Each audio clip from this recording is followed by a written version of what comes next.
क्या आपको कहानियां और ऑडियो बुक्स पसंद हैं? तो जुड़िए नॉवल एक्सप्लेनर से, जहां हर कहानी खास बनती है। अब समय की कमी नहीं, कभी भी कहीं भी कहानियां सुने। कौन सी कहानी सुनना चाहते हैं?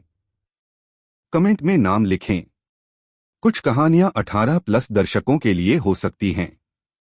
कृपया इन्हें ईयरफोन लगाकर सुनें। अभी सब्सक्राइब करें। अध्याय 47, सौंदर्य किसके लिए नृत्य करता है? हाँ। क्षितिज से एक जोरदार चीख सुनाई दी और धुंधला आकाश अचानक उज्ज्वल हो गया, क्योंकि सारी ऊर्जाएं एक पल में उड़ गईं। तभी बादलों से सुनहरी रोशनी की एक किरण गिरी और स्नोफॉल पीक पर जा गिरी। अजीब बात है कि जब प्रकाश की किरण नीचे गिरी तो उससे कोई आवाज नहीं हुई। केवल 10 चीखें थीं, और फिर 10 आकृतियों को उड़ते हुए देखा जा सकता था। जमीन पर गिरते ही 10 मार्शल सॉवरेन के सभी आंतरिक अंग कुचल गए और अब हिलने डुलने में असमर्थ हो गए। सभी की आंखें भय से भरी थीं। वे सभी 9 स्वर्ग क्षेत्र के मार्शल संप्रभु थे, लेकिन उनके बीच इतना बड़ा अंतर क्यों था? पूरी प्रक्रिया के दौरान कावा होंगयान हिली नहीं, बस चुपचाप अपने सिंहासन पर झुक गई और पूरे आकाश में बादलों के समुद्र पर सुनहरी रोशनी को इकट्ठा होते देखती रही। उसकी आंखों में मोह झलक रहा था, और आश्चर्य की बात यह थी कि उसके मुंह के कोने मुस्कुराहट में ऊपर की ओर मुड़ गए। वह अब भी सबसे सुंदर आदमी है। केवल उसकी मुस्कान कड़वाहट से भरी थी।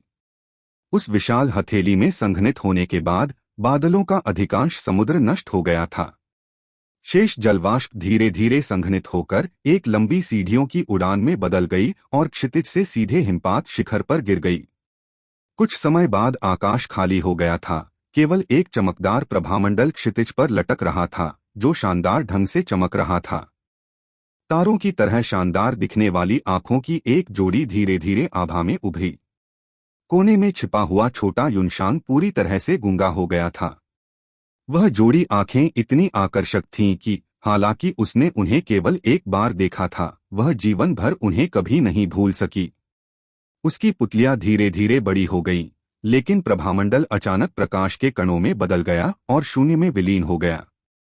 सफेद कपड़े पहने आंखों का मालिक धीरे धीरे सीढ़ियों से नीचे चला गया। लुआन जुन्हाओ, जो मंदिर से कुछ ही दूरी पर गिरा हुआ था, उसने देखा कि गु फेयान धीरे धीरे सीढ़ियों से नीचे जा रहा था। उसका दिल डर से भरने लगा। पहले अपने अहंकारी शब्दों के बारे में सोचते ही वह अचानक ठंडे पसीने से तर हो गया। भगवान भगवान गु, मेरा यह मतलब नहीं था। वह बुरी तरह रोया। आप जैसे महान व्यक्ति को क्षुद्रता की हद तक नहीं गिरना चाहिए या पिछली गलतियों के लिए शिकायत नहीं रखनी चाहिए। कृपया मुझे माफ कर दें। मैं ऐसा दोबारा कभी नहीं करूंगा। उनकी खेती का आधार आसानी से नहीं मिला और वह यहाँ नष्ट होने को तैयार नहीं थे। इसलिए वह उत्सुकता से दया की भीख मांगने लगा। गुफियांग कदम दर कदम बादल के ऊपर से नीचे चला गया। उसकी आंखें सितारों की तरह चमक रही थीं। कावा होंगयान को देखते हुए उसने अचानक आह भरी, होंगयान, तुम ऐसा क्यों कर रहे हो? तभी लुआन जुन्हाओ को एहसास हुआ कि गु फेयान ने उसकी ओर देखा तक नहीं।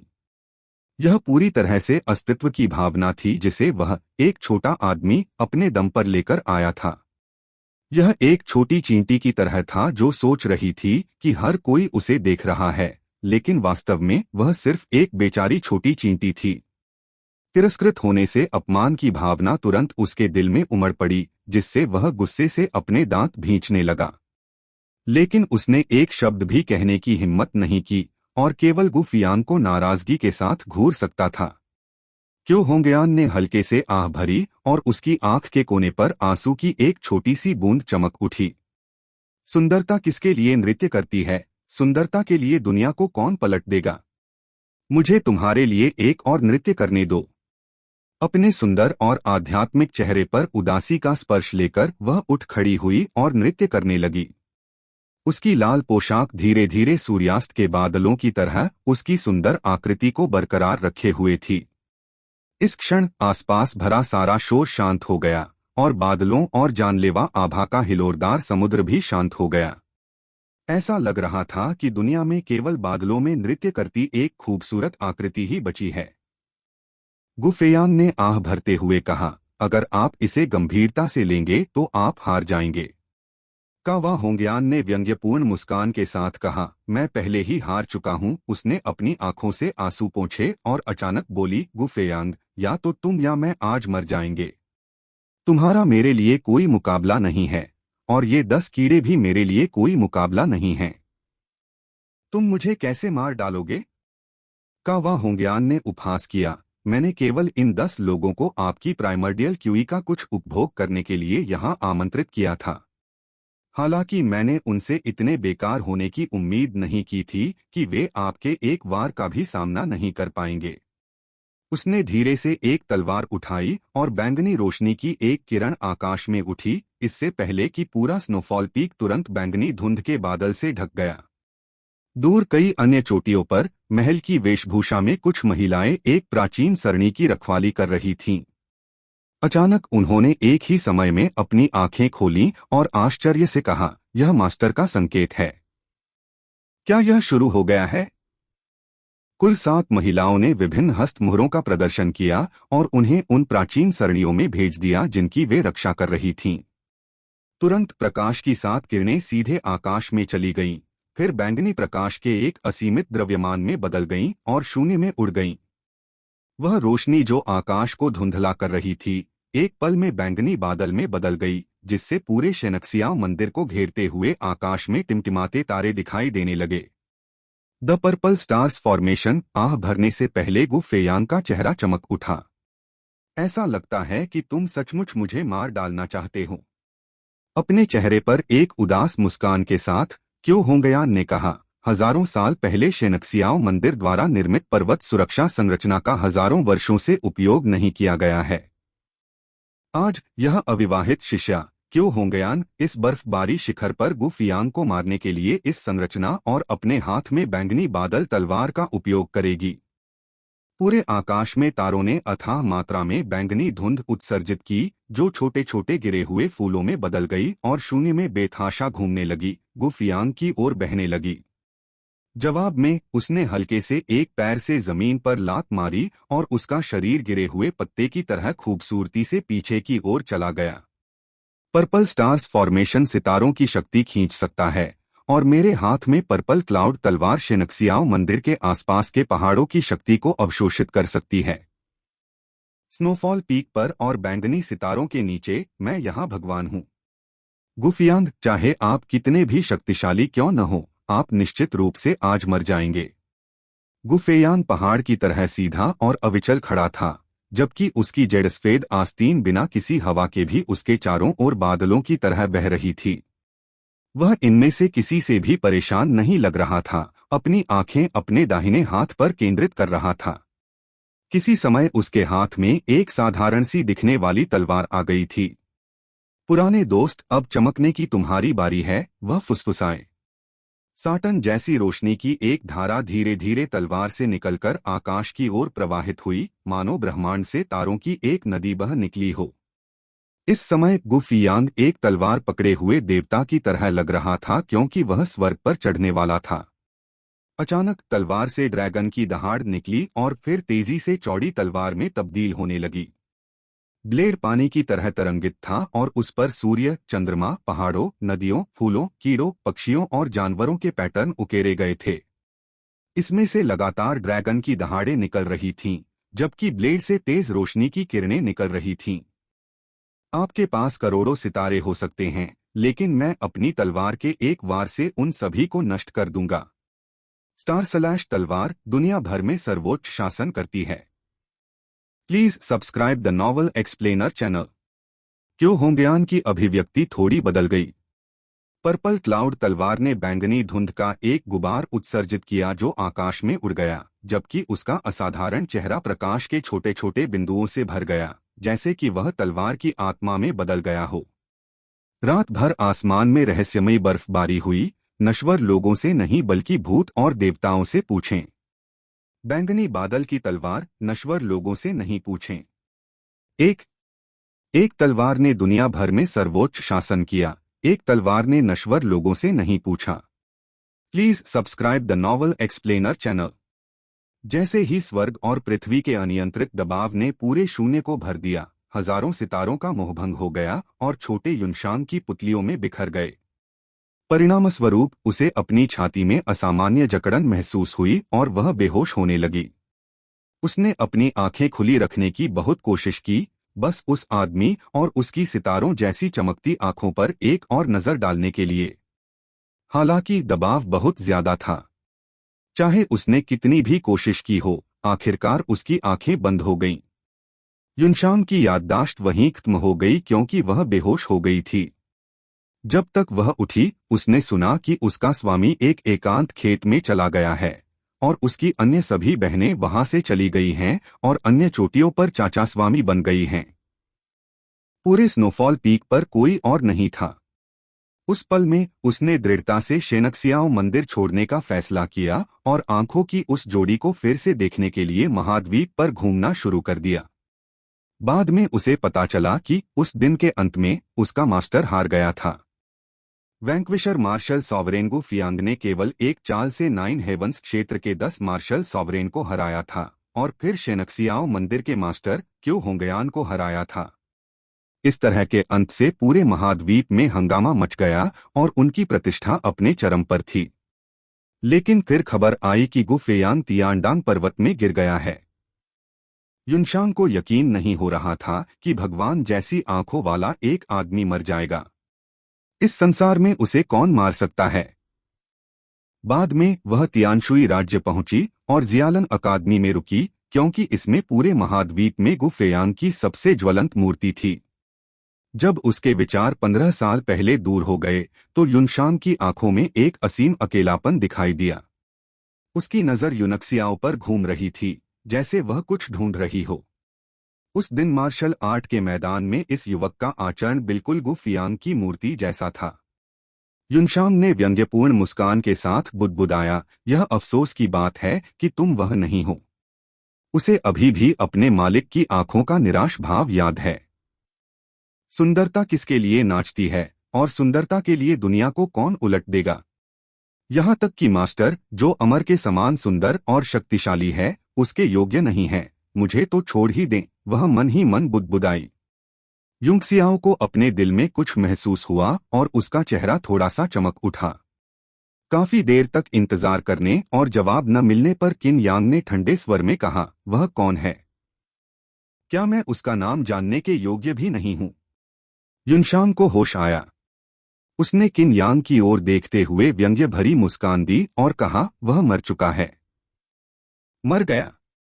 मर गया? किन यांग स्तब्ध थे और हर कोई स्तब्ध था। किन यांग का गुस्सा धीरे धीरे कम हो गया।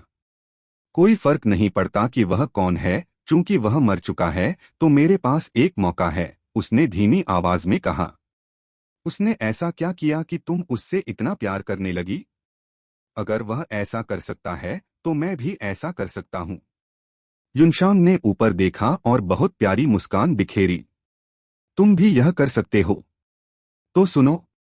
सोल फॉर्मेशन सी में उन्होंने एक सुपरग्रेड रहस्यवादी हथियार स्टार / तलवार को परिष्कृत किया। महाद्वीप में सबसे कम उम्र के 9वें स्तर के सॉवरेन अल्केमिस्ट बन गए और उन्हें अल्केमिस्ट एसोसिएशन के मुख्यालय द्वारा मानद बुजुर्ग के रूप में नियुक्त किया गया। रेडमून शहर में उसने सुंदरता के लिए तलवार से शहर को पलट दिया और महाद्वीप से 3 महाशक्तियों में से एक को खत्म कर दिया। पूर्वी सागर में उसने एक दोस्त के लिए 8000 मील के भीतर सब कुछ मार डाला और सभी समुद्रों के राजा ने उसे मारने का आदेश दिया। पवित्र क्षेत्र में उन्होंने कई शक्तिशाली हस्तियों को हराया और स्वर्ग और पृथ्वी शक्ति चार्ट पर तीसरे स्थान पर रहे। उन्हें वानक्विशर मार्शल सॉवरेन के रूप में सम्मानित किया गया। स्नोफॉल पीक पर वह बादलों पर आया और एक ही चाल में 10 मार्शल सॉवरेन को आसानी से हरा दिया। यहाँ तक कि दुनिया की सबसे खूबसूरत महिला शेनक्सियाओ मंदिर के मास्टर क्यू होंगयान भी उसे प्यार करने में असफल रही। युनशान ने कहा, और भी बहुत कुछ है। किन यांग की चमकती अभिव्यक्ति और मुस्कुराहट को देखने के लिए उसने अपनी आंखें थोड़ी ऊपर उठाईं। अब क्या आप जानते हैं कि मेरे दिल में वह कौन है? अगर तुम उसका केवल 1% भी हासिल कर सको तो मैं तुमसे शादी कर लूंगा। किन यांग को स्वाभाविक रूप से पता था कि यह व्यक्ति कौन था और इसलिए उपस्थित सभी लोग जानते थे। नाम 15 वर्षों के लिए गायब हो गया था, लेकिन यह अभी भी हर किसी के दिमाग में था और उनमें से किसी ने भी इच्छानुसार इसका उल्लेख करने की हिम्मत नहीं की। युनशांग ने धीरे से अपने पास खड़े नौकर को धक्का दिया, फिर एक पैर से फर्श पर हल्के से लात मारी और हवा में उड़ गई, प्रकाश की किरण में उड़ गई। अंतहीन थकान से भरी उसकी फीकी आवाज हवा में सुनाई दी, मैं थोड़ा थक गई हूँ, इसलिए मैं आराम करने के लिए छुट्टी ले लूंगी। मैं क्षमा चाहता हूँ। उसके जाते ही बैंक्वेट हॉल में फिर सन्नाटा छा गया। स्तब्ध होकर युनक्सियाओ अपनी कुर्सी पर बैठा था और उसकी आंखें खुली हुई थीं और उसका हाथ, जिसमें कांसे का वाइन ग्लास था, हवा में जम गया। अध्याय 48 ग्वांगलिन पर फूल खिलते हैं। एक लंबी चुप्पी के बाद किन यान ने आखिरकार एक गहरी आह भरी। तभी किन झेंग ने अचानक कहा, कमांडर लो ठीक नहीं है। चलो जारी रखें। यंग मास्टर यूं, आपको क्या हुआ है? मिंगवू ने युनक्सियाओ के अजीब व्यवहार को देखा और उसे अपने हाथ से धक्का दिया। यह सुनकर वह अचानक कांपकर होश में आ गया। उसने युनशांग को देखते हुए अपने माथे पर ठंडा पसीना छुआ, जो क्षितिज में गायब हो गया था। जियो क्विंगवांग ने हंसते हुए कहा, युवा पुरुषों को लड़कियों को चुनने के लिए धैर्य की आवश्यकता होती है। सभी छोटी लड़कियां नायकों से प्यार करती हैं, लेकिन गुफियान को मरे हुए 1 दशक से अधिक समय हो गया है। आपको लगातार और बेशर्म रहना होगा। खूबसूरत लड़कियां आम तौर पर तंग किए जाने को बर्दाश्त नहीं कर सकती हैं। सलाह के लिए धन्यवाद कमांडर जियो, किन यांग ने कड़वाहट से कहा, फिर उदास होकर अपनी सीट पर वापस बैठ गया। दूसरे राजकुमार किन यू ने चुपचाप राहत की सांस ली, उसका हृदय अभी अभी उसके गले में उतर आया था। यदि लो युनशांग दूसरे के प्रस्ताव पर सहमत हो जाता तो किन यांग को न केवल एक कीमियागर और मार्शल लॉर्ड की मदद मिलती, बल्कि राज्य संरक्षकों की एक सेना का भी समर्थन मिलता। यह बहुत शक्तिशाली शक्ति थी। लो युनशांग को किन यांग के प्रस्ताव को अस्वीकार करते देखने के बाद किन यू का दिल थोड़ा शांत हो गया। तब वह मुस्कुराते हुए खड़ा हुआ और रुक्स्यू को अपना उपहार देने लगा। इस तरह की घटना से दावत पर कोई असर नहीं पड़ा और भीड़ खुशी खुशी खाती पीती रही। हालांकि किन यांग थोड़ा परेशान था, लेकिन वह अस्वीकृति से परेशान नहीं था, क्योंकि प्यार में गुफेयांग से हारना कोई शर्म की बात नहीं थी। मेंगबाई, जो मेमने का एक पैर कुतर रही थी, ने अचानक पूछा, मास्टर, मैं लंबे समय से इस बारे में सोच रही थी, लेकिन मुझे नहीं पता कि वह आदमी कौन है जिसका अभी उस सुंदर लड़की ने उल्लेख किया है। क्या आप जानते हैं? क्या वह लॉर्ड यांग डी हो सकते हैं? यांग डी तियानशुई से थे। यहाँ हर कोई उनके बारे में जानता था और उनके दिलों में उनकी स्थिति भगवान जैसी थी।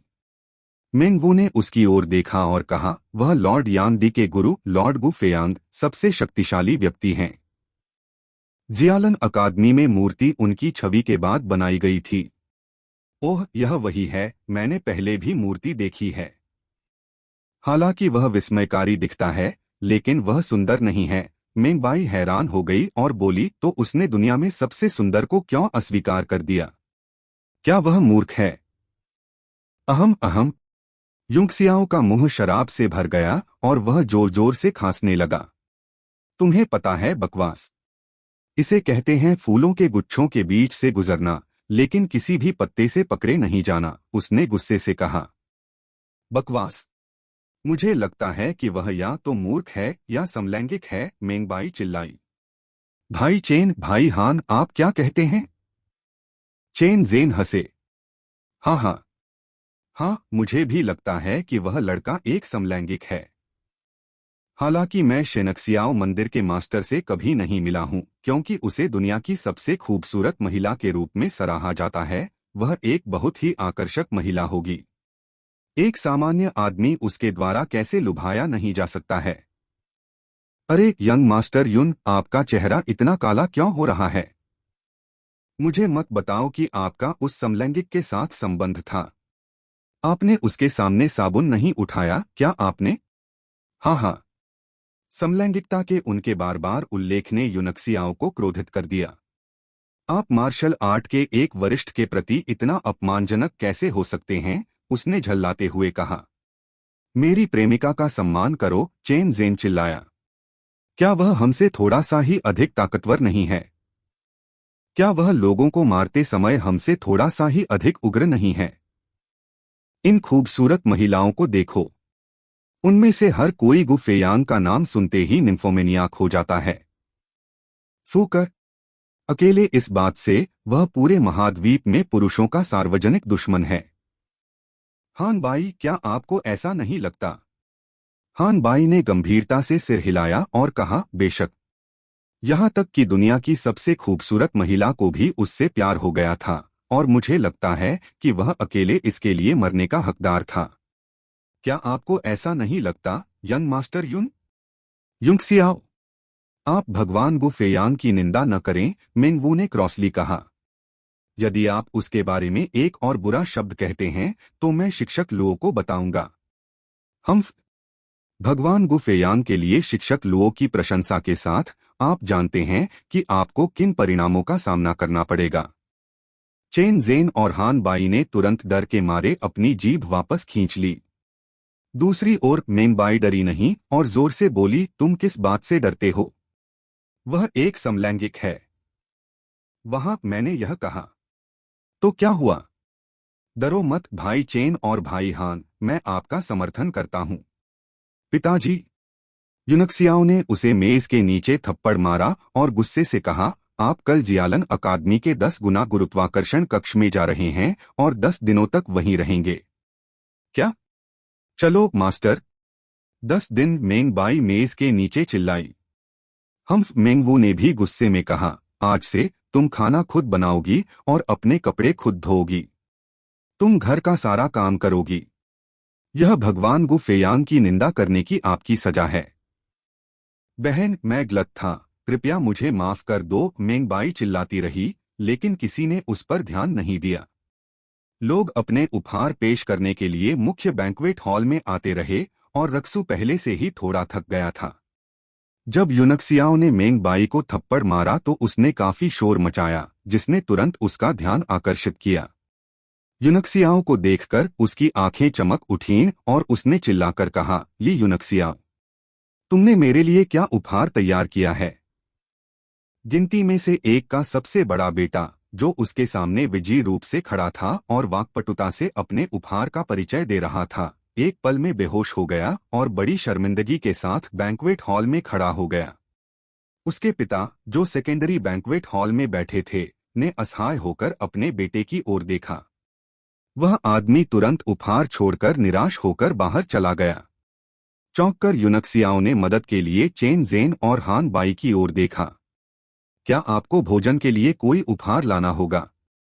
चेन ज़ेन और हान बाई ने मिलकर एक छोटा बक्सा निकाला और उसे कई बार थपथपाते हुए मेज पर रख दिया। उन दोनों ने युनक्सियाओ की ओर सहानुभूतिपूर्ण दृष्टि से देखा, मानो कह रहे हों, तुमने एक उपहार भी तैयार नहीं किया, क्या तुमने? युनक्सियाओ का चेहरा तुरंत नीला पड़ गया।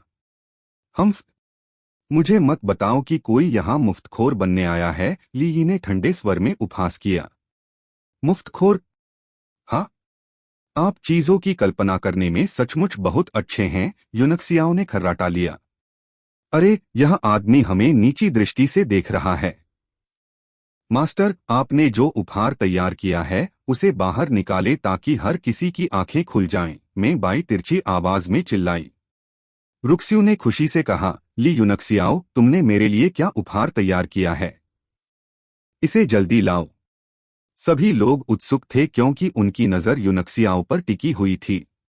किन झेंग ने अपनी धुंधली आंखें खोलीं और हंसते हुए कहा, रक्सू, अगर युनक्सियाओ ने तुम्हें नहीं बचाया होता तो तुम अभी भी जीवित कैसे होते और इस तरह किक मार रहे होते? रुक्स्यू ने खर्राटे लेते हुए कहा, यह दो अलग चीजें हैं। अगर मैं उसके द्वारा मुझे दिए गए उपहार से संतुष्ट नहीं हूं।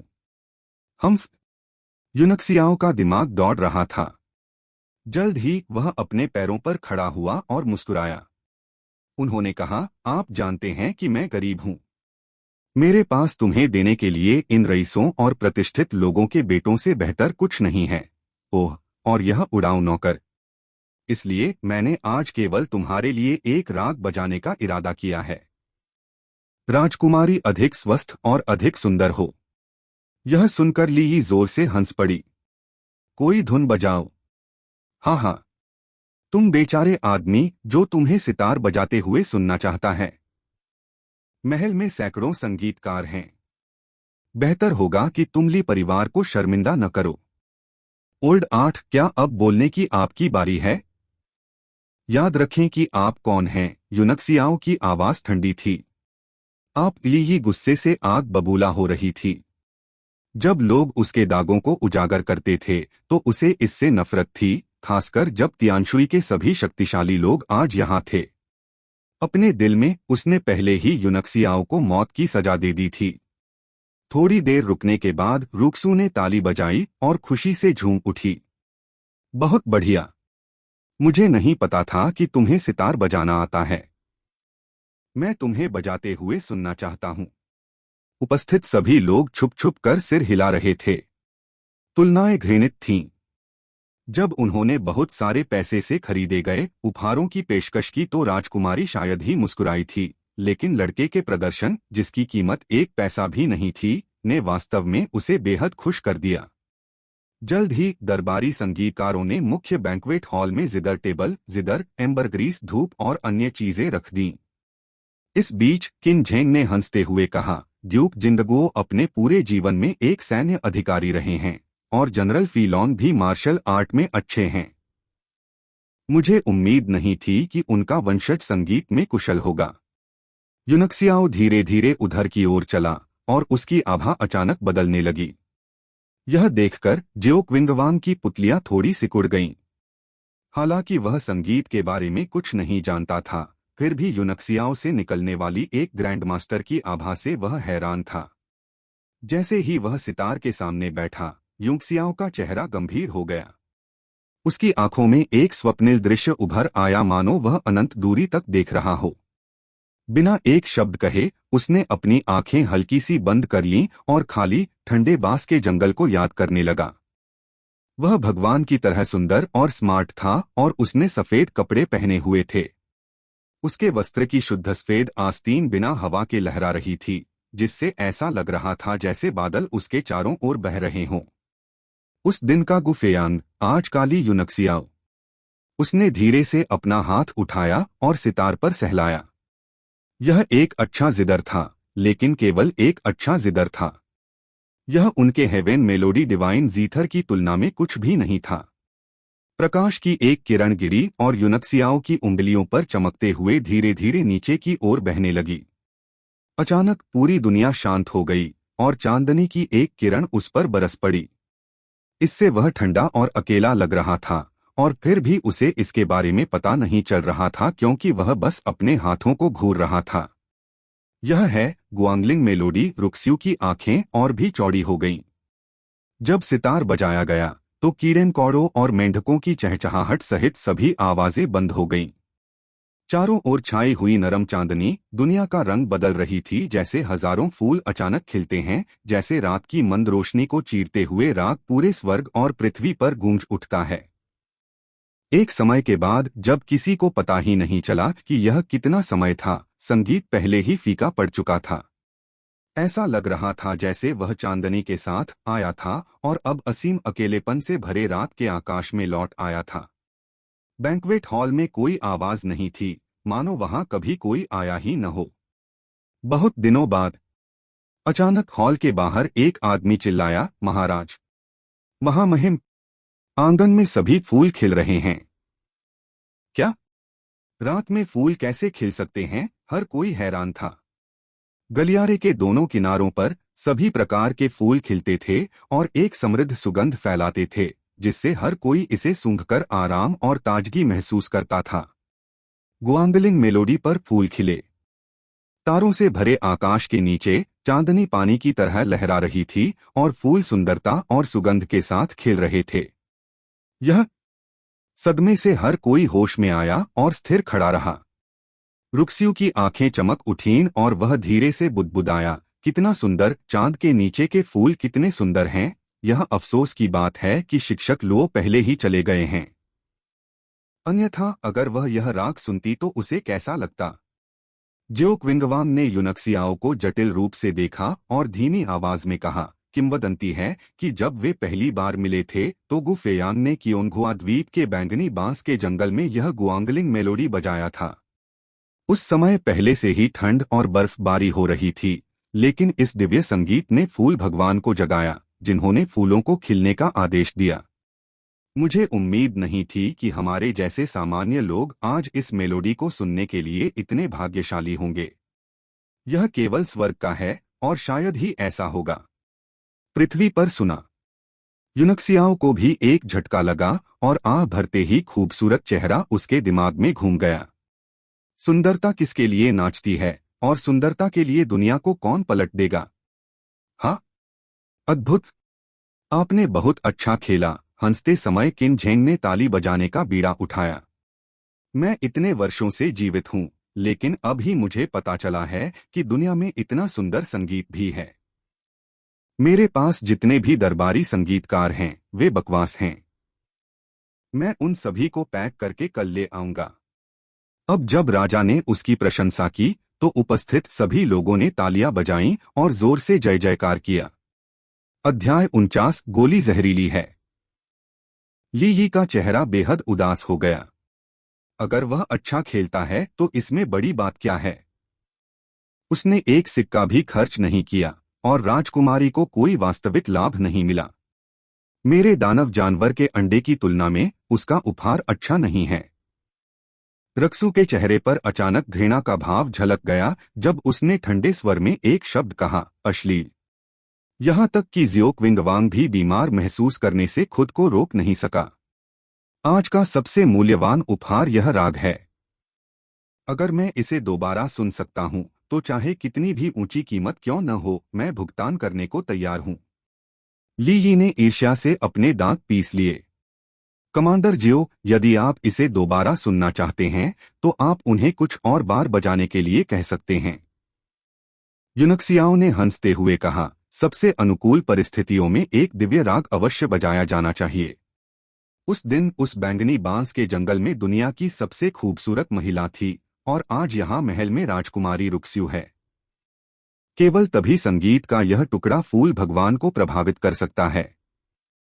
हाँ हाँ, बेशक आप इन चीजों को नहीं समझते हैं। पुराने 8 आपके पास पहले सीखने का समय नहीं था, लेकिन आपको भविष्य में और अधिक सीखना होगा। ली यी गुस्से में आ गई। सौभाग्य से यूनक्सियाओ ने आज उसे कई बार नाराज किया था, इसलिए उसने जल्दी ही अपना संयम वापस पा लिया। उसने एक ठंडी खर्राटे ली और उसकी आंखों में हत्या के गुप्त इरादे भरे हुए थे। दूसरी ओर प्रूक्स्यू शर्माए बिना नहीं रह सकी। यूनक्सियाओ ने उसकी तुलना दुनिया की सबसे खूबसूरत महिला क्यू होंगयान से की, जिससे उसका दिल खुशी से और उसकी आंखें कोमलता से भर गईं। शांत होने के बाद ली यी अपनी सीट से उठे और ऊंची आवाज में कहा, आज मैंने न केवल कमांडर लो और राजकुमारी रुक्स्यू के लिए उपहार तैयार किया है, बल्कि कमांडर जियो के लिए भी एक छोटा सा उपहार तैयार किया है। जियो क्विंगवांग अब उसे पसंद नहीं करता था, इसलिए उसने फीके स्वर में कहा, मैंने उपहार के लायक कुछ भी नहीं किया। युवा मास्टर ली, आपको मुझे कुछ भी देने की जरूरत नहीं है। ली यी की आंखों में गुस्से की झलक थी। आज उसके साथ कुछ भी सही नहीं हो रहा था और यह सब उस शापित ली यूनक्सियाओ के कारण हुआ था। उन्होंने अपने चेहरे पर जबरदस्ती मुस्कान ला दी और कहा, मैंने सुना है कि कई साल पहले बैजान राज्य के यी जियाओशान से लड़ते समय कमांडर जियो को आंतरिक चोट लग गई थी और चोट अब तक ठीक नहीं हुई है। इस बार मुझे संयोग से एक ब्लू वाटर ड्रैगन आई पिल मिल गई और मैं इसे कमांडर जियो को देना चाहता हूँ। जियो क्विंगवांग की आंखें चमक उठीं और वह स्पष्ट रूप से भावुक हो गया और उसने कहा, छठी कक्षा की गोली, ब्लू वाटर ड्रैगन आई पिल। बाकी सभी ने भी हैरान भाव दिखाए। किन झेंग की भी आंखें चमक रही थीं और वह जियो क्विंगवांग की तुलना में अधिक उत्सुक लग रहा था। ली यी, क्या आपने जो कहा वह सच है? सभी की हैरान आंखों को देखते हुए ली यी को लगा कि उसने आखिरकार राहत की सांस ली है और अचानक बहुत ऊर्जावान हो गया है। वह हंसे और कहा, बेशक। फैंग ज़ेन, आप कमांडर जियो के लिए गोली क्यों नहीं लाते? फैंग ज़ेन ली यी का विश्वासपात्र था। वह प्रथम श्रेणी का कीमियागर था जिसे उसने भर्ती किया था। अपने चेहरे पर मुस्कान के साथ वह आगे बढ़ा और धीरे से ढक्कन खोलने से पहले एक जेड बॉक्स निकाला। एक चमचमाती और पारभासी हरी गोली उसमें चुपचाप पड़ी हुई थी। कमांडर जियो, इस गोली को लेने के बाद आपकी आंतरिक चोट पूरी तरह से ठीक हो जाएगी और आप निश्चित रूप से मार्शल आर्ट की खेती में और सुधार कर सकते हैं, फैंग ज़ेन ने हंसते हुए कहा। जियो क्विंगवांग ने गोली उठाई। उसका मोटा शरीर उत्तेजना से कांप रहा था। हालांकि उस वर्ष उन्होंने युद्ध में मामूली अंतर से जीत हासिल की थी, लेकिन इससे उन्हें गंभीर चोट लगी थी। इस वजह से वह हाल के वर्षों में मार्शल आर्ट में न केवल आगे बढ़ने में असफल रहे थे, बल्कि पिछड़ते जा रहे थे, जिससे वह बहुत परेशान थे। निम्न स्तर की गोलियां उसकी चोटों को दबाने में असमर्थ थीं, जिससे अब उसका जीवन खराब होना शुरू हो गया था। यदि उसने इस स्थिति को जारी रहने दिया तो संभवतः वह केवल कुछ और वर्षों तक ही जीवित रह सका। यह वही बात थी जिसके बारे में किन झेंग और वह सबसे अधिक चिंतित थे। यदि वह मर गया तो तियानशुई में केवल एक मार्शल राजा बचेगा, झोंग लिशान, और राज्य की ताकत निश्चित रूप से बहुत कम हो जाएगी। इन वर्षों में उन्होंने औषधीय गोलियों की तलाश के लिए लोगों को हर जगह भेजना कभी बंद नहीं किया, लेकिन उन्हें कुछ नहीं मिला। अप्रत्याशित रूप से जब वे सभी उम्मीदें खो रहे थे, ली यी को ब्लू वाटर ड्रैगन आई पिल मिली जो जियो क्विंगवांग को पूरी तरह से ठीक कर सकती थी। वे कैसे उत्साहित नहीं हो सकते थे। किन झेंग बेहद खुश थे। ली यी, तुमने इस बार बहुत अच्छा काम किया है। तुम जो भी इनाम चाहोगे मैं तुम्हें दूंगा, उसने जोर से कहा। अपनी बेतहाशा खुशी में ली यी ने तुरंत सिर झुकाया और कहा, महामहिम, यह प्रजा राजकुमारी रुक्स्यू से शादी करना चाहती है। क्या? हर कोई हैरान था और रक्स्यू का चेहरा तुरंत पीला पड़ गया और उसने चिल्लाते हुए कहा, ली यी, आप जैसे साधारण नौकर की इतनी हिम्मत कैसे हुई कि आप उस चीज के लिए तरसे जिसके आप योग्य नहीं हैं? पिताजी, आपको उससे सहमत नहीं होना चाहिए। ली यी की आंखें चमक उठीं। उनकी विनम्र पृष्ठभूमि के कारण, हालांकि अब वह स्पष्ट रूप से ली परिवार को नियंत्रित करते थे, लेकिन बहुत से लोग दिल की गहराई से उनकी बात नहीं मानते थे। वह खतरों से घिरा हुआ था। यदि वह स्थिति को पूरी तरह से पलटना चाहता था तो उसके पास एक अच्छी स्थिति होनी चाहिए और राजकुमारी का पति बनना निस्संदेह उसकी सबसे अच्छी पसंद थी।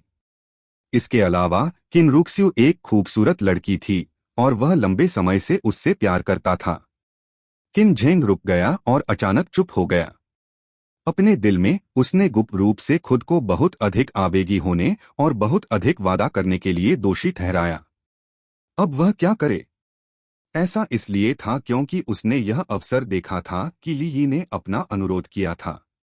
महामहिम, राजकुमारी रुक्स्यू के लिए इस विषय की भावनाएं ईमानदार हैं और इस विषय को उम्मीद है कि महामहिम हमें पति और पत्नी बना सकते हैं।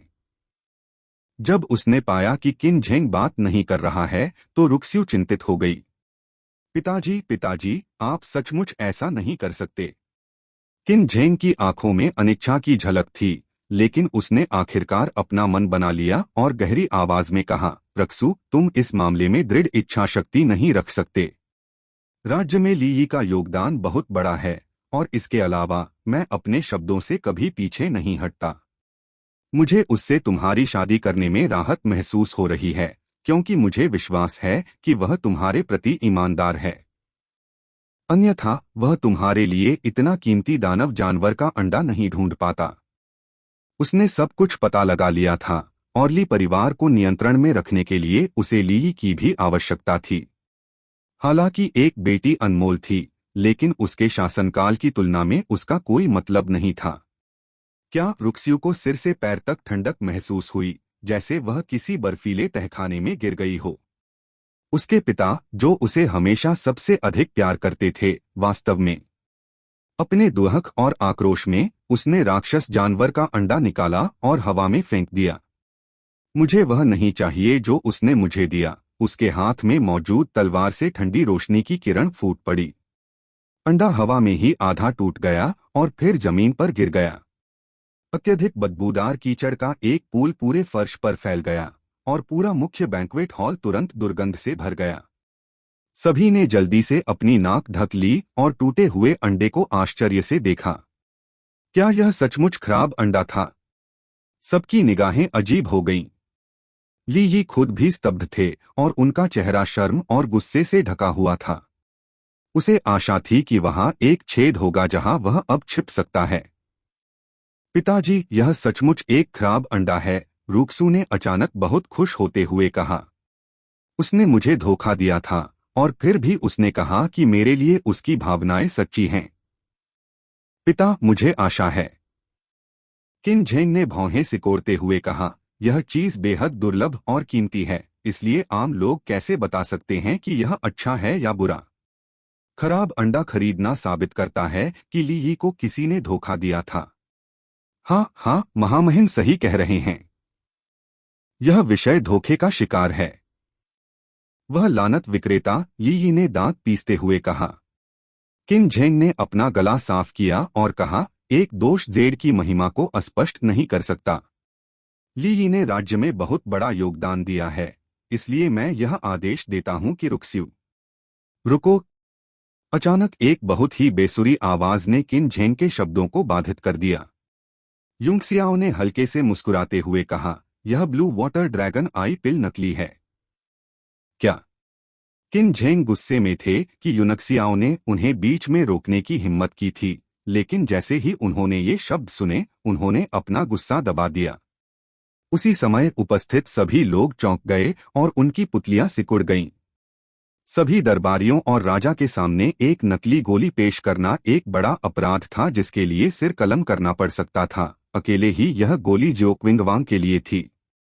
कोई भी इस तरह के धोखे का सहारा लेने की हिम्मत नहीं करेगा। एक पल के लिए सबकी निगाहें ली यी पर थीं। रक्सू अचानक चिल्लाया, एक नकली गोली! यह एक नकली गोली होगी। पिता, इसका सिर काट दो। ऐसा लग रहा था कि उसने एक जीवन रेखा पकड़ ली है और यूनक्सियाओं पर कृतज्ञ दृष्टि डाली है क्योंकि उसके गालों पर आंसुओं की दो रेखाएं बह निकलीं। ली यी एक पल के लिए ठिठक गईं, फिर गुस्से में बोली, ली यूनक्सियाओ, तुम बकवास मत करो। यह छठी कक्षा की गोली है जिसे मैंने बहुत अच्छी कीमत पर खरीदा है। तुम्हारी लोगों को गुमराह करने की हिम्मत कैसे हुई? महामहिम, यह आदमी फिर से बकवास कर रहा है। उसका दिल अविश्वसनीय रूप से दुष्ट है। यूनक्सियाओ ने तिरस्कारपूर्वक कहा, फिर से? जब ली यी ने फर्श पर सड़े हुए अंडे के ढेर को देखा तो वह स्तब्ध रह गया और अवाक रह गया। हालांकि उसकी आंखों में गुस्सा यूंगसियाओ को जलाकर राख करने के लिए काफी था। किन झेंग का चेहरा काला पड़ गया। वह लियांग वेन्यू की ओर मुड़ा और पूछा, मास्टर लियांग, कृपया इस गोली पर एक नजर डालें। लियांग वेन्यू आगे बढ़े और कुछ देर तक गोली का ध्यानपूर्वक अध्ययन किया, फिर उदास होकर कहा, महाराज, यह गोली मुझे नकली नहीं लगती, लेकिन इसका ग्रेड इतना ऊंचा है कि मैं आश्वस्त नहीं हो सकता। अपनी भावनाओं पर काबू रखते हुए जियोक्विंगवांग ने कहा, ली यूनक्सियाओ, क्या आपके पास सबूत है कि यह गोली नकली है? अतीत में वास्तव में दुश्मन राज्यों के लोग थे जिन्होंने जानबूझकर उसे नकली दवाएं दीं, जिससे कई बार उसकी मौत हो गई थी, इसलिए वह अभी भी डरा हुआ था। यूनक्सियाओ ने हंसते हुए कहा, इसकी पुष्टि करना बहुत आसान है। गोली स्वयं गैर विषैली है, लेकिन जब यह रक्त के संपर्क में आती है तो यह एक घातक जहर पैदा करेगी। यदि आप इसे लेते हैं तो आप निश्चित रूप से मौके पर ही मर जाएंगे। क्या? किन झेंग अपने पैरों पर खड़ा हो गया और उसने ली यी पर अपनी उग्र निगाहें डालीं। यदि यूनक्सियाओ ने जो कहा वह सच है तो ली यी को अवश्य ही। जैसे ही ली यी ने फैंग ज़ेन की ओर देखा तो उसके माथे पर ठंडा पसीना आ गया। बाद वाले को भौहें सिकोड़ते और सिर हिलाते हुए देखकर उसने साहस जुटाया और कहा, महाराज, इस आदमी की बकवास मत सुनो। जब तक इस गोली को लेने के बाद कमांडर जियो की चोटें पूरी तरह से ठीक नहीं हो जाती, यह साबित होता है कि गोली असली है। यूनक्सियाओ ने उपहास किया, यदि कमांडर जियो यह गोली लेने के बाद मर जाता है तो क्या हम आपका सिर काटकर उसे वापस जीवन में ला सकते हैं? ली यी ने गुस्से से कहा, उसके साथ कुछ भी बुरा नहीं होगा। यूनक्सियाओ ने उसका लगातार पीछा किया, यह नकली गोली लेने के बाद कुछ समय तक ठीक रहेगा, लेकिन कमांडर जियो के शरीर में आंतरिक चोटें हैं। अगर गोली उसके खून के संपर्क में आती है तो मामला गंभीर हो जाएगा। यदि आप मुझ पर विश्वास नहीं करते हैं तो आप इसे आजमा सकते हैं। कोशिश करो। कैसे यी ने व्यंग्य किया। छठी कक्षा की गोली इतनी कीमती है कि अगर हमने इसे परीक्षण के साथ खा लिया तो आप अपनी जान देकर भी इसकी भरपाई नहीं कर सकते। यूनक्सियाओ शांति से मुस्कुराया। यह बहुत आसान है। इस गोली को किसी के खून में डुबोएं और कुत्ते को खिला दें। अगर कुत्ता मर जाता है तो यह साबित हो जाता है कि यह नकली गोली है और अत्यधिक जहरीली है। अगर कुत्ता 10 सांसों के भीतर नहीं मरता है तो यह साबित होता है कि मैंने जो कहा वह झूठ है। उस समय तक आप कुत्ते को मार सकते हैं और गोली निकाल सकते हैं। किन झेंग ने कहा, ठीक है, यह एक अच्छा विचार है। कोई यहां एक कुत्ता ले आओ। आप में से किसी ने आज मुझे धोखा दिया होगा। मैं देखना चाहता हूं कि कौन कितना साहसी है। रक्सियो की आंखों में गहरी चिंता और बेचैनी दिख रही थी। उसे डर था कि वह अपने मामलों के कारण यूनक्सियाओं को परेशानी में डाल देगी। बाद वाले ने उसे आरामदेह नजर से देखा, फिर उसके पास गया और ब्लू वाटर ड्रैगन आई पिल उठा ली। ओल्ड 8, अपने कुत्ते का खून यहां लाओ। ली ने गुस्से में कहा, अपने खून का उपयोग क्यों नहीं करते? यह आपका विचार है। यूनक्सियाओ ठंडे स्वर में मुस्कुराया और चिल्लाया, 8527। ली गुस्से में आ गई और कांपती आवाज में बोली, बीस्टर्ड, तुमने अभी क्या कहा? यूनक्सियाओ ने मेंग बाई की ओर हाथ दिखाते हुए कहा, मैं उसे बुला रहा हूं, एक नया नीच नौकर जिसे मैंने भर्ती किया है। उसका नंबर 8527 है। वह चिल्लाया, 8527, जल्दी यहां आओ। अध्याय 50, पागलपन। यंग मास्टर, मैं आ रहा हूं। मेंगबाई सहयोग में आगे बढ़ी और डरपोक नजर से यूनक्सियाओ के पास खड़ी हो गई। यूनक्सियाओ ने उपहास किया, 8527, ली परिवार में कड़ी मेहनत करो। यह लड़का आपका पूर्ववर्ती है। मेंगबाई ने आज्ञाकारी ढंग से ली को चिल्लाया, वरिष्ठ। ली को गुस्से से इतना चक्कर आ गया था कि वह लगभग गिर पड़े, लेकिन फैंग जेन ने समय रहते उन्हें पकड़ लिया। उपस्थित सभी लोगों ने मुस्कुराहट के साथ दोनों की ओर देखा, प्रत्येक ने अपनी अपनी गणना की। ये परिवार अंततः अराजक होने लगा था। यूनक्सियाओ ने कहा, छोटे 8, इस गोली पर खून की कुछ बूंदें गिराओ। अपनी आंखें चौड़ी करते हुए मेंगबाई ने डरने का नाटक करते हुए कहा, तुम्हें मेरा खून क्यों चाहिए? क्या तुम अपना खून इस्तेमाल नहीं कर सकते? यूनक्सियाओ ने गुस्से में उसके सिर पर थप्पड़ मारा और डांटा, तुम एक नौकर हो और तुम्हें एक नौकर की तरह व्यवहार करना चाहिए। तुम्हें वही करना चाहिए जो तुम्हारा मालिक तुमसे करने को कहे और कोई सवाल मत पूछो। अपने पूर्ववर्ती से सीखो। व्यथित होकर मेंगबाई ने पास की मेज से एक छोटा सा मांस चाकू उठाया और उदास चेहरे के साथ अपनी उंगली पर थोड़ी सी त्वचा काट ली और गोली पर टपकाने से पहले हरी बीन जितनी छोटी रक्त की एक बूंद को निचोड़ लिया। क्या यह काफी है? वहां पहले से ही बहुत सारा खून बह चुका है। यूनक्सियाओ ने उसे लात मारकर उड़ा दिया। झटका। तुम बिल्कुल भी नौकर नहीं लगते। उसने गोली पर ठंडी नजर डाली और इत्मीनान से कहा, यह गोली रक्त के संपर्क में आने पर घातक विषाक्तता पैदा करेगी। हालांकि इसमें केवल एक छोटी सी बूंद है, यह एक मार्शल किंग को मारने के लिए पर्याप्त है। साथ ही उन्हें गहरी राहत भी मिली। इस गोली पर मेंगबाई के खून के साथ यी पर जहरीली गोली देने का आरोप किसी भी परिस्थिति में बरी नहीं किया जा सकता था। मेंगबाई के शरीर में मौजूद जहर सभी जहरों का स्रोत था और यह इतना शक्तिशाली था कि उनका पिछला जीवन 9वें स्तर का कीमियागर भी इसे भंग नहीं कर सका और इसे अपने शरीर से बाहर निकालने के तरीके खोजने पड़े। जल्द ही कई कोर्ट गार्ड एक बड़े भेड़िए को ले आए। यूनक्सियाओ ने खून से सनी गोली उठाई और कुत्ते को खिलाने ही वाला था कि तभी ली अचानक चिल्लाई, रुको। उसने यूनक्सियाओ को सतर्क दृष्टि से देखा और ठंडे स्वर में कहा, अपनी दूरी बनाए रखें और इन गार्डों को कुत्ते को खिलाने दें। यूनक्सियाओ ने उदासीन इशारा किया और गोली मेज पर रख दी। तभी ली ने एक गार्ड को आगे बढ़ने और वुल्फहाउंड को गोली खिलाने का निर्देश दिया। गोली लेने के बाद कुत्ते को कोई खास प्रतिक्रिया नहीं हुई और फिर भी वह जोर जोर से भौंक रहा था, जैसे कि वह और अधिक चाहता हो। कुत्ते को प्रशिक्षित करने वाले गार्ड ने अपना सिर झुकाया और कुछ देर तक सुना, फिर भीड़ को बताया, महामहिम, उसने कहा कि यह स्वादिष्ट था और वह और अधिक चाहता है। यूनक्सियाओं की ओर देखते ही किन झेंग की अभिव्यक्ति बदल गई।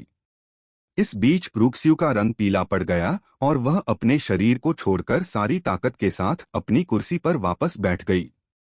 वह अंदर ही अंदर रो रही थी क्योंकि उसने खुद से कहा था कि उसे बाद में यूनक्सियाओं की जान बचानी होगी, चाहे इसके लिए कोई भी कीमत चुकानी पड़े, भले ही उसे ली से शादी करने के लिए सहमत होना पड़े। हाँ हाँ, यूनक्सियाओं की ओर इशारा करते हुए ली जोर से हंसने लगे और बोले, छोटे कमीने, तुमने राजा को धोखा देने की हिम्मत कैसे की? मैं देखूंगा कि तुम आज कैसे मरते हो। हाँ हाँ हाँ।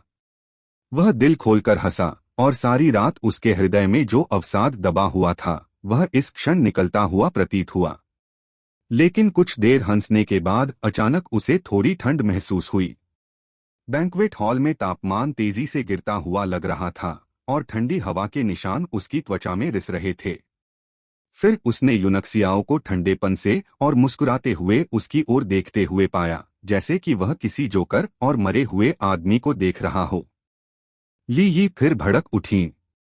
कूड़े का एक टुकड़ा जो मर रहा है, उसकी हिम्मत कैसे हुई मुझे इस तरह देखने की? बाद में मुझे उसकी आंखें खोदनी होंगी, उसने मन में सोचा।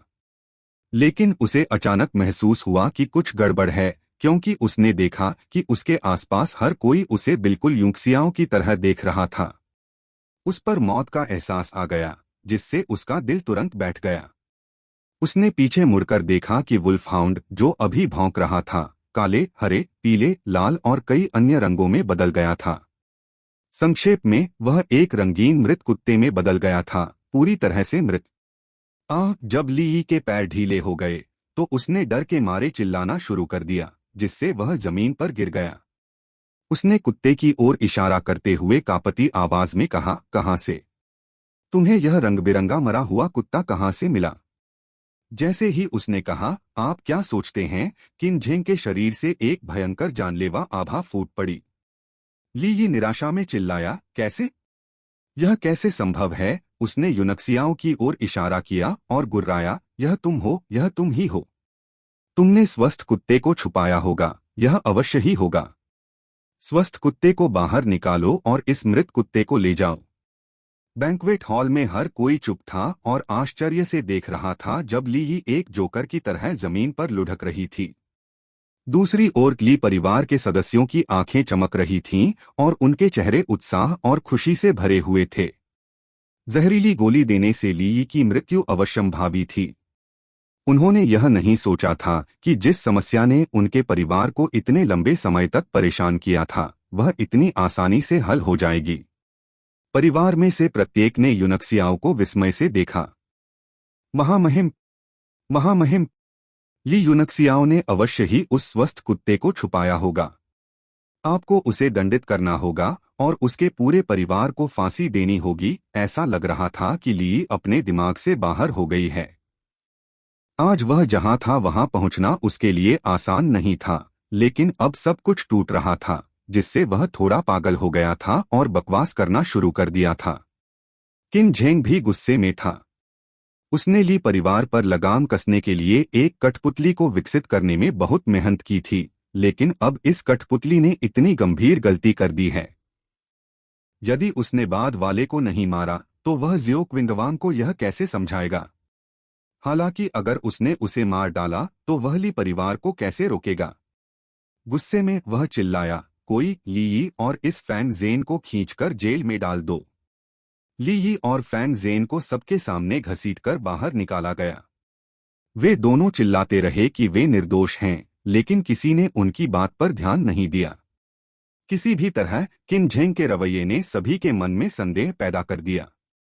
इससे कोई फर्क नहीं पड़ता कि राज्य संरक्षकों के कमांडर इन चीफ को मारने की कोशिश करने के लिए यहाँ तक कि राजकुमारों और अभिजात वर्ग के उत्तराधिकारियों को भी मौत की सजा दी जाएगी। यी को तो छोड़ ही दें, जो एकमात्र नौकर था जिसने थोड़े समय के लिए सत्ता हासिल की थी। ऐसा अपराध करने के बाद उसे सीधे मौके पर ही फांसी दे देनी चाहिए थी, न कि जेल में डालना चाहिए था। ऐसा प्रतीत हुआ कि राजा के मन में कुछ और ही विचार थे। ज्यो क्विंगवांग की आंखों में दुखी गुस्से की झलक दिखी और वह खड़ा हुआ और बोला, महाराज, मेरी पुरानी चोट फिर से उभर आई है। मैं अब छुट्टी लूंगा। किन झेंग की मंजूरी की प्रतीक्षा किए बिना वह सीधे बाहर चला गया। किन झेंग को पता था कि जियो क्विंगवांग उसके संचालन से असंतुष्ट है और उसने झट से कहा, कमांडर जियो, आपने कड़ी मेहनत की है और आप राज्य के स्तंभ हैं। आपको अपना अच्छा ख्याल रखना चाहिए। मैं तुरंत आपके निवास पर 100 पौष्टिक गोलियां भेजूंगा। एन जियो क्विंगवांग ने बिना पीछे देखे उत्तर दिया। तियानशुई में 5 से अधिक लोगों ने राजा के सामने इस तरह की बात कहने की हिम्मत नहीं की। एक क्षण रुकें, कमांडर जियो, यूनक्सियाओ अचानक चिल्लाया, क्या मैं आपकी आंतरिक चोटों को देख सकता हूं? जियो क्विंगवांग ने अपने कदम रोक दिए और किन झेंग ने भी खुशी से कहा, हाँ, यूनक्सियाओ जानता है कि सोने की सुइयों से एक्यूपवांट को कैसे उत्तेजित किया जाता है। उसने रूक्स्यू के 5 येन टर्मिनेटेड मेरिडियन को ठीक किया था और शायद वह आपकी आंतरिक चोटों को भी ठीक कर सकता है। रक्सू स्पष्ट रूप से द्रवित हो गया था। उसने इस समय किन झेंग को देखा और पाया कि दयालु और मिलनसार पिता जो उस पर स्नेह करता था, अब वहां नहीं है, केवल इस राज्य का राजा रह गया है। उसकी आंखें दुहक और घृणा से भरी थीं। उस मामले में यूनक्सियाओ, आप इसे जांचने में मेरी मदद कर सकते हैं। जियो क्विंगवांग सहमत हुए। उसे भी कोई उम्मीद नहीं थी और वह बस आखिरी कोशिश कर रहा था। यूनक्सियाओ आगे बढ़ा और निदान शुरू करने का नाटक करते हुए धीरे से जियो क्विंगवांग की कलाई पर अपनी उंगलियां रख दीं। उसी समय उसने गुप्त रूप से अपनी दिव्य भावना को एक अच्छी धारा में बदल दिया, जिससे वह जियो क्विंगवांग के मुख्य मध्याह्न रेखा के साथ तैरने लगी और पूरे रास्ते की जांच करने लगी। पूरा बैंक्वेट हॉल असामान्य रूप से शांत हो गया क्योंकि किसी ने भी उन्हें परेशान करने की हिम्मत नहीं की। लगभग 15 मिनट बाद यूनक्सियाओ ने अपना हाथ वापस खींच लिया और धीरे से आह भरी। जियो क्विंगवांग ने भौहें सिकोड़कर पूछा, यह कैसा है, बच्चे? यूनक्सियाओ की भौहें हिल गईं और उसने ठंडे स्वर में कहा, किड्डो। जियो क्विंगवांग ने उदासीनता से कहा, क्यों? यहाँ तक कि ली चुनयांग भी मेरे सामने एक बच्चा है, तो मैं तुम्हें बच्चा नहीं तो क्या कहूँ? एक पल के लिए यूनक्सियाओ ने एक शब्द भी नहीं कहा, फिर कहने से पहले थोड़ा सिर हिलाया, क्या आपको ऐसा महसूस होता है कि चींटियां आपके ह्यूमर्स, अल्ना और रेडियस को दिन में 3 बार काट रही हैं, लेकिन आप उस भावना से छुटकारा नहीं पा सकते, चाहे आप कितना भी खरोंचें? जियो क्विंगवांग की आंखें चमक उठीं और उसने झट से कहा, बिल्कुल। क्या आपको ऐसा लगता है कि हर दिन दोपहर और आधी रात के समय आपके फेंगमेन और शेंडाओ एक्यूपॉइंट पर बर्फ जमी रहती है, जिससे आपको ठंड लगती है? हाँ। 1 साल पहले क्या आपका क्यूई सागर अक्सर सुबह और सुबह के समय खेती का आधार खोने के संकेत दिखाता था? और अब संकेत आधी रात और देर सुबह के बाद भी दिखाई देते हैं? हाँ। जब आप अपनी क्यूई प्रसारित कर रहे होते हैं तो क्या आपको अपने पेरिकार्डियम मेरिडियन और सांजियाओ मेरिडियन में सुन्नता महसूस होती है, जैसे कि विद्युत धाराएं उनमें से गुजर रही हों? हाँ। अच्छा, तो मैं तुम्हारी हालत जानता हूँ। किड्डो, तुम सच में बहुत अच्छे हो। तुमने मेरे हर दर्द का जिक्र किया है। फिर तुम्हें समाधान भी पता होना चाहिए, जियो क्विंगवांग ने उत्साह से कहा और उसकी आंखें चमक उठीं। रुको बच्चे। अरे, तुम कहाँ जा रहे हो? यूनक्सियाओ सीधे मुख्य बैंक्वेट हॉल से बाहर चला गया, फिर अपनी सीट पर वापस बैठ गया और मेन्ने के एक पैर को कुतरना शुरू कर दिया। मैं खाना चाहता हूँ, वह बुदबुदाया। मेरे जैसे बच्चे के पास कोई अच्छा समाधान कैसे हो सकता है? मैं केवल यादृच्छिक रूप से पूछ रहा था और मुझे उम्मीद नहीं थी कि आप में वास्तव में वे लक्षण होंगे। इसे दिल पर मत लो, बस दिखावा करो कि मैंने नहीं पूछा। हर कोई लगभग बेहोश हो गया, जबकि रूक्स्यू ने अपना मुंह ढक लिया और हंसने लगी। आखिरकार उसने थोड़ी खुशी दिखाई। जियो क्विंगवान को भी अपना सिर घूमता हुआ महसूस हुआ। उनके सामने कभी किसी ने ऐसा रवैया दिखाने की हिम्मत नहीं की थी। बच्चे, अरे मैं तुम्हारे दादाजी को बूढ़ा बच्चा कहता हूँ और तुम्हारे पिता को बच्चा। अगर मैं तुम्हें बच्चा नहीं कहूँ तो तुम्हें क्या कहूँ? छोटा बच्चा। यूनक्सियाओ ने शराब का एक घूंट लिया और गंभीरता से कहा, आप मुझे यंग मास्टर यूं कह सकते हैं। उल्टी हान बाई, जो उसके बगल में बैठी थी, ने शराब का एक कौर खांस लिया, जबकि उसकी आंखें डर से भरी थीं। युवा मास्टर यूं। सभी के माथे से ठंडे पसीने की धारें बह रही थीं। क्या यह लड़का उसके दिमाग से बाहर था? उसकी हिम्मत कैसे हुई कि वह जियो क्विंगवान को उसे यंग मास्टर कहने दे? क्या वह जीने से थक गया था? जियो क्विंगवान का चेहरा काला पड़ गया और उसने ठंडे स्वर में कहा, क्या आप जानते हैं कि आप किससे बात कर रहे हैं, बच्चे? किसी ने भी मेरे सामने खुद को युवा मास्टर कहने की हिम्मत नहीं की है। पिताजी। यूनक्सियाओ ने अपनी कांस्य शराब की बोतल को मेज पर भारी मात्रा में रखते हुए कहा, कुछ भी हो, कोई भी तुम्हें मजबूर नहीं कर रहा है। यदि आपको मुझे बुलाने में बहुत परेशानी हो रही है तो मेज पर बहुत सारा मटन है। आप इसका उपयोग अपना मुंह बंद करने के लिए कर सकते हैं।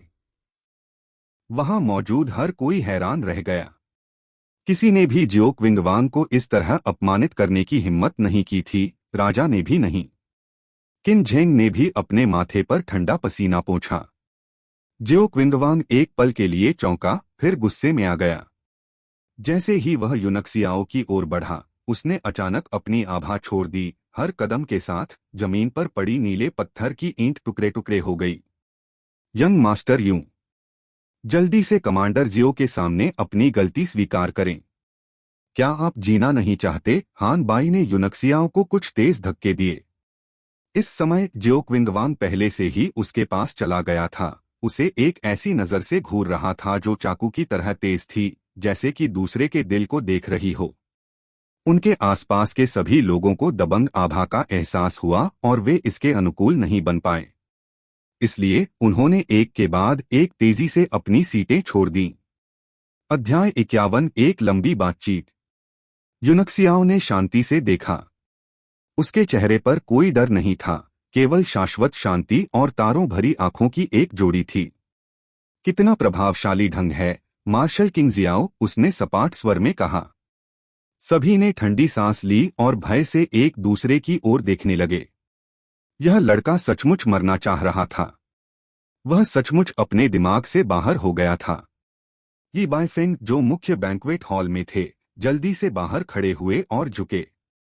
कमांडर जियो, यूनक्सियाओ बहुत छोटा और अज्ञानी है।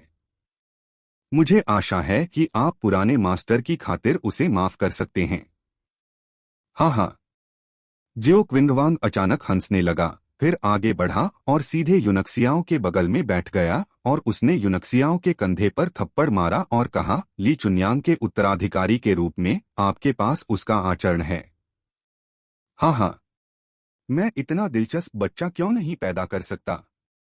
खैर, अब से मैं तुम्हें यंग मास्टर यून कहूंगा।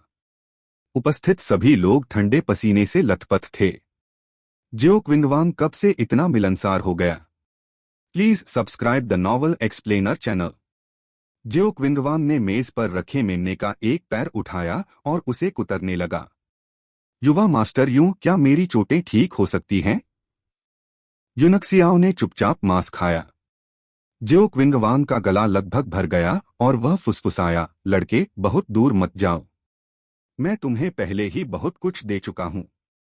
यूनक्सियाओ ने भी अपने होठों को थोड़ा सा हिलाया और धीमी आवाज में कहा, मुझे पर्याप्त चेहरा दो। फूकर, आपके थप्पड़ ने अभी मेरे कंधे की हड्डी तोड़ दी है। क्या आप यह कहने की हिम्मत कर रहे हैं कि यह जानबूझकर नहीं किया गया था? दर्द इतना अधिक है कि मेरा चेहरा पहले से ही नीला हो रहा है और मैं केवल अपनी शर्मिंदगी को छिपाने के लिए शराब पी सकता हूं। वह कुछ सोच में पड़ गया और फिर बोला, मैंने बस एक उपाय सोचा था, लेकिन तुमने इसे मेरे दिमाग से निकाल दिया है। भीड़, जिसने अभी अभी अपनी बुद्धि एकत्रित की थी, एक बार फिर जमीन पर गिर पड़ी। जब जियो क्विंगवांग ने यूनक्सियाओ के चेहरे पर दर्द के साथ ठंडे पसीने को देखा तो वह अंदर ही अंदर हंसा, लेकिन बाहर से उसने फिर भी गंभीर रूप धारण किया और कहा, फिर आप इसे कैसे याद कर सकते हैं? P low. पहले तुम मेरे साथ पी लो और हम तुम्हारी अंदरूनी चोटों के इलाज के बारे में बाद में बात करेंगे। ठीक है, चलो पीते हैं। जियो क्विंगवांग ने वाइन का गिलास उठाया और यूनक्सियाओ को कंधे पर फिर से थप्पड़ मारा। उसके तुरंत पीले चेहरे को देखकर वह हंसा और कहा, मैं आज तुम्हारे साथ शराब पीऊंगा। इतने लंबे हंगामे के बाद दावत के दो मुख्य पात्रों में से एक चला गया था जबकि दूसरा अपनी सीट पर नाखुश बैठा था। दावत का उल्लासपूर्ण माहौल अब नहीं रहा। रात का एकमात्र आकर्षण यूनक्सियाओ था, जो कभी हंसी का पात्र था। आखिरकार वह समारोह पूर्वक सभी की नजरों में आ गया और किसी ने भी उसे कम आंकने की हिम्मत नहीं की। लैन जुआन, जो लैन होंग के पीछे बैठा था और यह सब चुपचाप देख रहा था, को अचानक यह शिकायत कम महसूस हुई कि वह इस आदमी से हार गया था। कुछ क्षण बाद किन झेंग भी खड़े हुए और कहा कि उन्हें थकान महसूस हो रही है, जिसके बाद दावत का समापन हुआ। भीड़ उठी और एक दूसरे को विदाई दी और जाते समय सभी ने यूनक्सियाओ की ओर थोड़ा सिर हिलाया। यहाँ तक कि लैन होंग ने मुस्कुराते हुए उसे बताया कि ली परिवार को आखिरकार एक योग्य उत्तराधिकारी मिल गया है। रक्स्यू लाल आंखों के साथ सीधे दौड़ी और बोली, धन्यवाद यूनक्सियाओ। यूनक्सियाओ मुस्कुराया। इसका जिक्र मत करो। यह कुछ ऐसा है जिसके लिए केवल थोड़े से प्रयास की आवश्यकता है। उसका स्वभाव बदला हुआ लग रहा था। उसने कुछ नहीं कहा, लेकिन नौकरानियों और किन्नरों के साथ जाने से पहले अपना सिर थोड़ा हिलाया। जियो क्विंगवांग का अभिवादन करने के बाद ली बाइफेन ने यूनक्सियाओ से पूछा, यूनक्सियाओ, क्या आप चौथे अंकल के साथ वापस जा रहे हैं या आपकी कोई अन्य योजना है? यूनक्सियाओ ने हाथ हिलाया और कहा, चौथे अंकल, आप सभी पहले वापस जा सकते हैं। हालांकि यह अभी खत्म नहीं हुआ है। Please subscribe the novel explainer channel. उसने जो कहा उसे सुनकर ली बाइफेन एक पल के लिए रुका, जैसे कि सोच रहा हो, और फिर पुरुषों के एक समूह के साथ चला गया।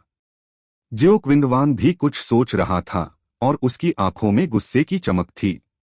यूनक्सियाओ ने चुपके से कुछ गोलियां ले लीं और उसके कंधे का दर्द बहुत कम हो गया। फिर वह अपने पैरों पर खड़ा हुआ और बोला, कमांडर जियो, मैं पहले छुट्टी लूंगा। जब मुझे समाधान याद आएगा तो मैं आपको बताऊंगा। जियो क्विंगवांग ने कहा, ठीक है, मैं हमेशा आपका इंतजार कर रहा हूं, यंग मास्टर युन। मत भूलना, अभी उन्हें अंदरूनी चोटें लगे 1-2 दिन भी नहीं हुए थे, इसलिए उन्हें कोई जल्दी नहीं थी। अपने गिलास में शराब पीने के बाद वह हंसा और चला भी गया। अब चेन जेन और हान बाई का यूनक्सियाओ को देखने का तरीका भी पूरी तरह से बदल गया था। चेन जेन प्रशंसा से अभिभूत हो गया और उसने कहा, युवा मास्टर युन, यहाँ तक कि जियो क्विंगवांग भी आपका कायल है। मुझे आपका भाई होने पर कितना गर्व है। आपको कैसे पता चला कि ब्लू वाटर ड्रैगन आई पिल जहरीली थी? हाँ मास्टर, आप सचमुच अच्छे हैं। आप इतनी दूर से कैसे जान सकते हैं कि यह जहरीला था? मेंगबाई भी आकर्षक लग रही थीं। यूनक्सियाओ ने धीरे से फुसफुसाया और कहा, यह एक असली ब्लू वाटर ड्रैगन आई पिल थी और यह जहरीली नहीं थी। क्या कुछ लोगों के चेहरे उतर गए, सभी अविश्वसनीय लग रहे थे। दूसरी ओर मेंगवू कुछ सोच रही थी और उसने मेंगबाई को डरावनी दृष्टि से देखा। यूनक्सियाओ ने कहा, यहाँ बात करना सुविधाजनक नहीं है। चलो चलते हुए बात करते हैं। जैसे ही वे महल से बाहर निकले, उसने उन्हें मेंगबाई के स्वर्ग पृथ्वी विशैले शरीर के बारे में बताया। यह सुनने के बाद चेन जेन और हान बाई का तो जिक्र ही नहीं, खुद मेंगबाई भी हैरान रह गईं। हान बाई ने अपने माथे से ठंडा पसीना पोंछा और प्रशंसा करते हुए कहा, युवा मास्टर युन, आप वास्तव में साहसी हैं। मुझे विश्वास नहीं हो रहा है कि आपने इतने सारे लोगों के सामने ऐसी चाल चलने की हिम्मत की है। एक लापरवाह गलती आपको बर्बाद कर सकती थी। साथ ही उसे गुप्त रूप से खुशी भी महसूस हुई, क्योंकि यूनक्सियाओ उन्हें ऐसी गुप्त बातें बताने को तैयार था, इसलिए वह स्वाभाविक रूप से उन सभी को अपना विश्वासपात्र मानता था। क्या वह ली परिवार का युवा मास्टर यूनक्सियाओ है? अचानक दूर से एक आवाज आई और फिर एक आकृति महल की लालटेन के साथ दौड़ती हुई वहां आई। मेरे मास्टर यंग मास्टर युन से बात करना चाहते हैं। यूनक्सियाओ ने नजर डाली। कुछ ही आगे एक बड़ी पालकी थी जिसे 8 आदमी ले जा रहे थे। इसकी सतह पर ड्रैगन और फीनिक्स के पैटर्न उकेरे गए थे और अंदर चमकीली रोशनी थी, जहां एक आकृति खुद ही पानी भरती और पीती हुई दिखाई दे रही थी। उसने ठंडे स्वर में कहा, देर हो रही है और मुझे नींद आ रही है। एक और दिन। हाँ हाँ, हालांकि देर हो रही है, एक अच्छे दोस्त के लिए रात अभी भी छोटी है। मैं खुद को यंग मास्टर यूं का अच्छा दोस्त बनने के योग्य मानता हूं, लेकिन मुझे आश्चर्य है कि क्या यंग मास्टर यूं मुझे सम्मान देंगे। दूर से एक आदमी की आवाज आई। यह वास्तव में दूसरा राजकुमार किन यू था और उसकी आवाज जोरदार थी, जो स्पष्ट रूप से उसकी ताकत को दर्शाती थी। यूनक्सियाओ ने सपाट स्वर में जवाब दिया, भले ही हम अच्छे दोस्त हों, मुझे आधी रात में किसी आदमी के साथ अकेले रहने में कोई दिलचस्पी नहीं है। किन यू हंसे। यह सरल है। मेरी 8 नौकरानियों में से प्रत्येक एक फूल के समान सुंदर है। मैं उनसे कहूंगी कि जब आप और मैं साथ में शराब पिएं तो वे हमारे लिए शराब डालें और गाना गाएं। क्या आपको नहीं लगता कि यह एक अच्छा विचार है? यूनक्सियाओ ने कुछ देर सोचा और फिर कहा, उस स्थिति में आपसे मिलना उचित है। उन्होंने हान बाई और अन्य लोगों को पहले वापस जाने के लिए कहा और फिर पालकी की ओर चल दिए। किन यू के आसपास हर कोई नाराज था। यूनक्सियाओ कह रहा था कि अगर खूबसूरत लड़कियां हों तो मिलना उचित है, और अगर न हो तो दूसरा राजकुमार भी उसके मिलने लायक नहीं है। लेकिन किन यू इतने व्यापक दिमाग वाले थे कि उन्हें इस छोटी सी बात की परवाह नहीं थी। जब तक यूनक्सियाओ आकर उससे मिलने को तैयार था, उसे सुखद आश्चर्य होता। उसने तुरंत पालकी की सेवा के लिए 2 सबसे सुंदर दासियों को चुना। पालकी का भीतरी हिस्सा बाहर की तुलना में अधिक चौड़ा और आरामदायक दिखता था। यह स्पष्ट रूप से शानदार था, और भले ही उस समय अंदर 4 लोग थे, लेकिन इसमें बिल्कुल भी भीड़ नहीं थी। तभी यूनक्सियाओ ने राजकुमार को करीब से देखा। उनकी सुंदर उपस्थिति के अलावा उनके पास एक सुंदर स्वभाव और आत्माएं भी थीं। शाही परिवार के सदस्यों के बीच यह काफी दुर्लभ था। इससे भी अधिक दुर्लभ बात यह थी कि किन यू उससे केवल 1 वर्ष बड़ा था। किन यू ने भी अपने चेहरे पर विचारशील भाव के साथ यूनक्सियाओ का अध्ययन किया। थोड़ी देर बाद वह मुस्कुराया और कहा, अफवाहें वास्तव में बहुत झूठी हैं। मैं देख सकता हूं कि यंग मास्टर युन का आचरण असाधारण है और आपके अंदर कुछ गहरा छिपा हुआ है। यूनक्सियाओ मंद मंद मुस्कुराया और कहा, महामहिम, आप मेरी चापलूसी करते हैं। महामहिम के चेहरे से मैं भौहों के बीच एक अस्पष्ट ड्रैगन आभा देख सकता हूं। यह एक सच्चे ड्रैगन का रूप है। किन यू को अचंभित कर दिया गया। उन्हें यूनक्सियाओ के इतने सीधे होने की उम्मीद नहीं थी, लेकिन उन्होंने तुरंत हंसते हुए कहा, कमांडर बाई ने कहा कि मैं आज रात निश्चित रूप से अपने जीवन के दाता से मिलूंगा, और अब से मेरी यात्रा सुचारू होगी। पहले तो मुझे इस पर विश्वास नहीं हुआ, और मुझे आश्चर्य है। क्या यंग मास्टर यू मेरे जीवन के दाता हैं? स्टेट गार्जियन की तीसरी इकाई का सबसे रहस्यमय कमांडर बाई माओ यूनक्सियाओ ने आश्चर्य से कहा। ऐसा कहा जाता है कि उनमें चेहरे पढ़ने और भविष्यवाणी करने की क्षमता है, और वह ज्योतिष की कला में भी विशेषज्ञ हैं। क्या यह सच है? यूनक्सियाओ को ज्योतिष के बारे में ज्यादा जानकारी नहीं थी। अपने पिछले जीवन में वह कई सर्वशक्तिमान विशेषज्ञों से मिले थे, जो वास्तव में अतीत और भविष्य देख सकते थे। बेशक यह सच है। किन यू ने ताली बजाई और तुरंत पालकी में एक अतिरिक्त आकृति दिखाई दी। सफेद धुंध से ढकी एक महिला अपनी आंखें थोड़ी सिकोड़कर एक कोने में चुपचाप बैठी थी। चकित होकर यूनक्सियाओ ने कहा, तो कमांडर बाई एक महिला हैं? फिर वह मंद-मंद मुस्कुराया और बोला, महाराज, आपके हितैषी के रूप में ऐसे सक्षम व्यक्ति का होना ही काफी है। मैं किसी भी तख्तापलट में हिस्सा नहीं लेना चाहता। बजना। एक नौकरानी जो शराब का गिलास भर रही थी, इतनी डर गई कि उसका हाथ कांप गया और उसके हाथ में मौजूद सुनहरी शराब की बोतल फर्श पर गिर गई और शराब चारों ओर फैल गई। किन यू की आंखें ठंडी हो गईं और हत्या के इरादे से पूरी पालकी भर गई। मुख्य भय से पीला पड़ गया और गंदगी साफ करने के लिए जल्दी से फर्श पर घुटनों के बल बैठ गया। उसका शरीर कांप रहा था और गालों से आंसू टपक रहे थे। दूसरा मुख्य भी पीला था। ऐसी विद्रोही बातचीत सुनने के बाद उन्हें पता चल गया कि वे अधिक समय तक जीवित नहीं रहेंगे। बाई माऊ, जो बिना कुछ कहे कोने में बैठी थी, अचानक बोली, युवा मास्टर यू, आप एक बहादुर आदमी हैं, मेरी उम्मीद से कहीं अधिक। प्रिंस यू निश्चित रूप से भविष्य में तियानशुई राज्य के सम्राट होंगे। यदि आप उनकी मदद कर सकते हैं तो इससे ली परिवार को भी बहुत फायदा होगा। क्या आप उन कठिनाइयों पर आंखें मूंद लेंगे जिनका सामना ली परिवार अभी कर रहा है? यूनक्सियाओ सोच में डूबा हुआ था। प्रारंभ में ली परिवार द्वारा सामना की जाने वाली चीजों से निपटने का उनका कोई इरादा नहीं था, लेकिन आखिरकार उसके शरीर को ली परिवार ने पाला था और उसके अंदर परिवार का खून बहता था। इसके अलावा जब तक वह अपने पिछले जीवन की ताकत हासिल कर लेता है, उसके लिए परिवार को राज्य से अलग करने या यहाँ तक कि अपना राज्य स्थापित करने में मदद करना आसान होगा। लेकिन उसे अचानक याद आया कि मरने से पहले तियानडांग पर्वत में यदि वह एक दिन अपने जीवन की भी रक्षा नहीं कर सका तो वह ली परिवार की रक्षा कैसे करेगा? परिवार के लिए एक समर्थक और गारंटी की तलाश करना उनमें से एक के रूप में जन्म लेने के लिए उनका आभार होगा।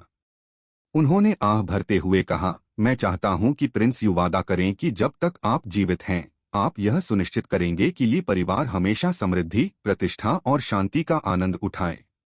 किन यू की आंखें थोड़ी झुक गईं, फिर वह हंसे और बोले, ठीक है, मैं तुम्हें यह वादा दूंगा।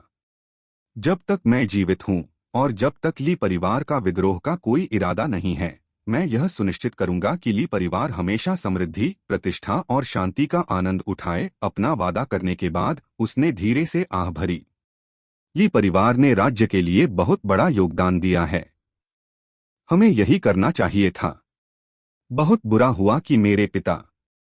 यूनक्सियाओ ने कहा, जब सभी खरगोश मारे जाएंगे तो शिकारी कुत्तों को भूनकर खा लिया जाएगा और जब पक्षी चले जाएंगे तो धनुष को एक तरफ रख दिया जाएगा। यह सभी राजवंशों के लिए मामला रहा है। अब जब मैंने प्रिंस यू की मदद करने का वादा किया है तो मुझे बताएं कि क्या मैं कुछ कर सकता हूं। किन यू ने तुरंत कहा, युवा मास्टर यू, आप निश्चिंत हो सकते हैं, मैं वह आदमी नहीं हूं जो पक्षियों के चले जाने के बाद धनुष को एक तरफ रख देगा। यूनक्सियाओ प्रतिबद्ध नहीं था। जब तक उसने अपनी ताकत वापस पा ली, किन यू का वादा कुछ भी नहीं होगा जब तक कि वह फिर से मर न जाए। यदि ऐसा हुआ तो यह वादा ली परिवार के लिए बीमा का काम करेगा।